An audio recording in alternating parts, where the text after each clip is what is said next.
હું તો એમ કહું છું કે આવનારા દિવસોની અંદર આજે ભાગલા પડી રહ્યા છે, ચુવાડિયા કોળી, તળપદા કોળી, ઘેડિયા કોળી, અને માત્ર ને માત્ર એ ભાગલા પાડી આપણા સમાજને મોટે પાયે નુકસાન થઈ રહ્યું છે. મિત્રો, આ લોકોને એટલી ખબર ન હોય, સિટીની અંદર તો હજી કંઈક થઈ જતું હોય, પણ ગામડાની અંદર બહુ મોટી પારવાર મુશ્કેલી પડતી હોય છે. થોડા ઘણા ખોયડા હોય અને એની અંદર પણ આપણો સમાજ ન હોય ત્યારે એ સમાજની અંદર બહુ તકલીફ પડતી હોય છે. એટલે વાડા પાડી અને આપણા સમાજની અંદર આગેવાનો બેઠેલા કે જેને બરાબર તમારી સભા હોય, કાંઈ કાર્યક્રમ હોય ત્યારે ખુરશી ઉપર આવીને બેસવું છે અને આપણે સલાહ સૂચન દે છે, આમ ન કરતા તેમ ન કરતા.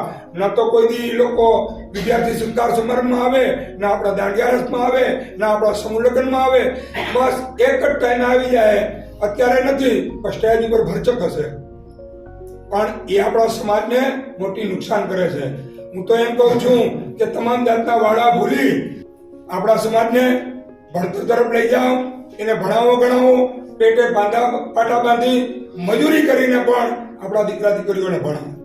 એનું કારણ છે ભણશે તો તરશે અને આગળ જશે.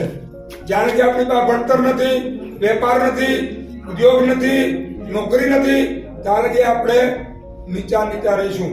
એક ભાઈએ તો એવું બહાર પાડ્યું હતું કે ભાઈ ફલાણી જગ્યાએ તો ફલાણા જ નોકરી કરે છે, ફલાણા જ ઉદ્યોગપતિ છે, પણ તમે ભણો ને તો તમે પણ આગળ જશો. આવા વિડીયો બહાર પાડી સમાજને મોટા પાયે નુકસાની કરતા હોય છે. એટલે એ લોકોથી પણ આપણે ચેતવું પડશે.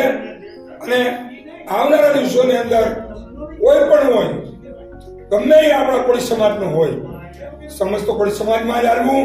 અને કોઈ પણ તમને એમ કહે કે અમારો આ વાડો છે, તમે અમારા તળપદામાં આવજો, તમે અમારા ઘેડિયામાં આવજો, તમે અમારા ચુવાડિયામાં આવજો, ઉખેડીને ફેંકી દેજો એ લોકોને.